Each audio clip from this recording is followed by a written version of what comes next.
नमस्कार, आप देख रहे हैं इंडिया टॉप न्यूज। आज की बड़ी खबर। उत्तर प्रदेश में 2027 के विधानसभा चुनावों की सरगर्मी अभी से तेज हो गई है और इसी बीच बुंदेलखंड के महोबा दौरे पर पहुंचे अपनी जनता पार्टी के संस्थापक स्वामी प्रसाद मौर्य ने बीजेपी पर बड़ा हमला बोला है। मौर्य ने बागेश्वर धाम के पीठाधीश्वर धीरेन्द्र कृष्ण शास्त्री की यात्रा को संविधान विरोधी, देशद्रोही और राष्ट्रद्रोही तक कह दिया। साथ ही भाजपा पर आरोप लगाया कि बाबा बागेश्वर के जरिए पार्टी अपने राजनीतिक मंसूबे साध रही है और अगर ऐसा न होता तो बाबा अब तक जेल के अंदर होते, ऐसा मौर्य का कहना है। महोबा पहुंचने पर कार्यकर्ताओं ने उनका भव्य स्वागत किया और मौर्य ने बौद्ध मठ में दर्शन भी किए। पत्रकारों से बातचीत में उन्होंने यूपी की ब्यूरोक्रेसी और कानून व्यवस्था पर भी कड़ा प्रहार किया। लोनी विधायक नंदकिशोर गुर्जर पर मौर्य ने सबसे तीखा हमला बोला। उन्होंने कहा कि ये किसी जनप्रतिनिधि की भाषा नहीं बल्कि भाजपा के एक गुंडा विधायक की आवाज है। साथ ही एसआईआर के नाम पर मतदाताओं को मतदान से वंचित करने की साजिश बताई और चुनाव आयोग की निष्पक्षता पर गंभीर सवाल खड़े किए। स्वामी प्रसाद मौर्य यही नहीं रुके, उन्होंने दावा किया कि डबल इंजन सरकार हर मोर्चे पर विफल है। यहां तक कि आधे से ज्यादा मंत्री सार्वजनिक रूप से कबूल चुके हैं कि अधिकारी उनकी बात नहीं सुनते, तो आम जनता की हालत क्या होगी। पहली बात तो कोई भी यात्रा निकाले उस पर हमें कोई गुरेज नहीं, लेकिन हिंदू राष्ट्र की मांग को लेकर के अगर कोई यात्रा निकालता है तो ऐसे देशद्रोही, राष्ट्रद्रोही, संविधान विरोधी लोग जेल की सलाखों में भेज देना चाहिए। भाजपा सरकार इतनी मेहरबान है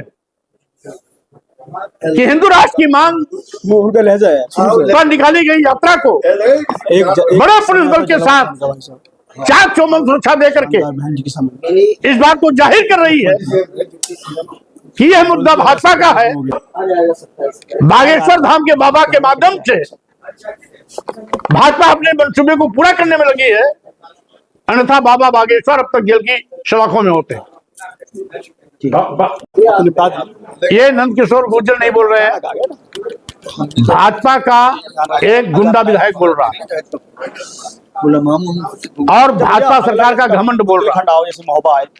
एक बार पहले से जो भी तो फिर इस तरीके से मुझ पर हमला करने की बात करता है, हम लोग अभी काम मारने की धमकी देता है, सिर काटने के लिए, गोली मारने के लिए, तलवार से तुड़वाने के लिए, हाथ काटने के लिए, जुबान काटने के लिए, कान काटने के लिए, नाक काटने के लिए फिरौती देता है।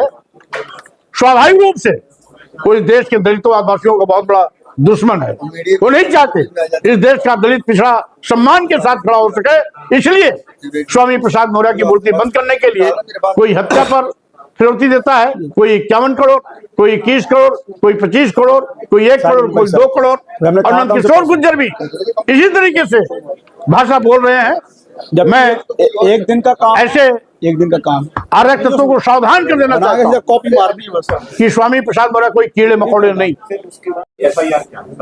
चलाना है। एसआईआर इस देश के चलेगा बस। मतदाताओं को मतदान करने से वंचित करने का ये बुंदेलखंड का अपना एक साजिश है जो मोहब्बत चलना है, जिसकी मैं घोर निंदा करता हूं।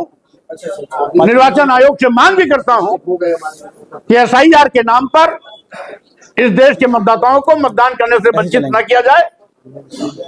इससे निर्वाचन आयोग की भूमिका संदिग्ध नजर आती है और निर्वाचन आयोग जो संवैधानिक सर्वोच्च संस्था है, शक के घेरे में आ जाता है।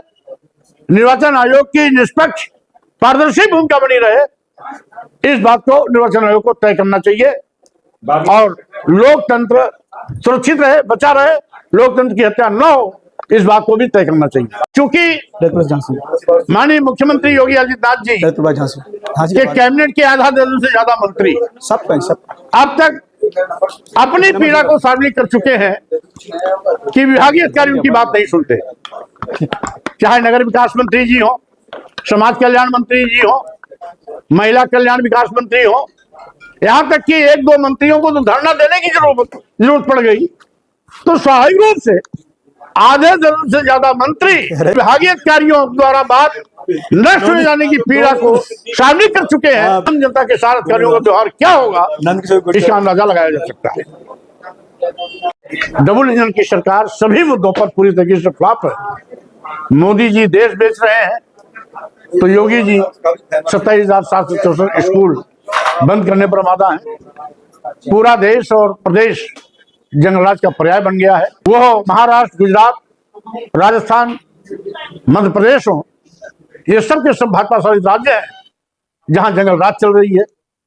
रही बात, आपने बिहार की बात की है, तो बिहार के चुनाव में भाजपा के बिहार सरकार के मंत्री, केंद्र सरकार के मंत्री दौड़ाए जा रहे थे, निर्वाचन क्षेत्रों से भागने के लिए मजबूर हो रहे थे। भाजपा नेता गाड़ियों में बैठकर भागते नजर आ रहे थे। भाजपा के विपरीत वहां पर हवा चल रही थी। उसके बावजूद परिणाम भाजपा के गठबंधन की प्रचंड बहुमत सरकार बनने की आई है। स्वाभाविक रूप से ये दर्शाता है कि बिहार में कोई बहुत बड़ा खेला हुआ है।